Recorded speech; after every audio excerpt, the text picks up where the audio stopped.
अच्छी नियत से किया गया काम कभी व्यर्थ नहीं जाता और उसका फल आपको जरूर मिलता है। क्रोध से मनुष्य की मति मारी जाती है, यानी मूड हो जाती है, जिससे स्मृति भ्रमित हो जाती है। स्मृति भ्रम हो जाने से मनुष्य की बुद्धि नष्ट हो जाती है और बुद्धि का नाश हो जाने पर मनुष्य खुद का अपना ही नाश कर बैठता है। जो मनुष्य सुख और दुख में विचलित नहीं होता है, दोनों में संभाव रखता है, वह मनुष्य निश्चित रूप से मुक्ति के योग्य है।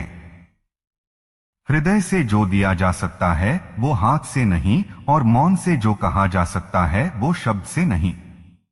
समय और भाग्य दोनों परिवर्तनशील है, इन पर कभी अहंकार नहीं करना चाहिए।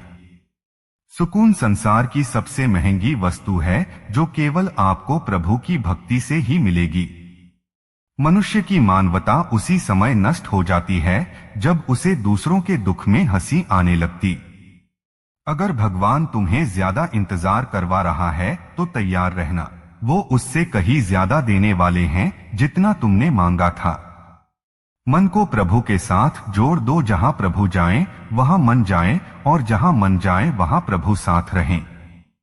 मुश्किलें केवल बेहतरीन लोगों के हिस्से में आती है, क्योंकि वही लोग उसे बेहतरीन तरीके से अंजाम देने की ताकत रखते हैं।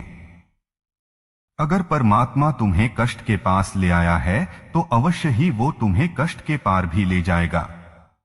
जो सरलता से मिलता रहे उसका महत्व नहीं रह जाता। अक्सर खो देने के बाद समय, व्यक्ति और संबंध के मूल्य का आभास होता है।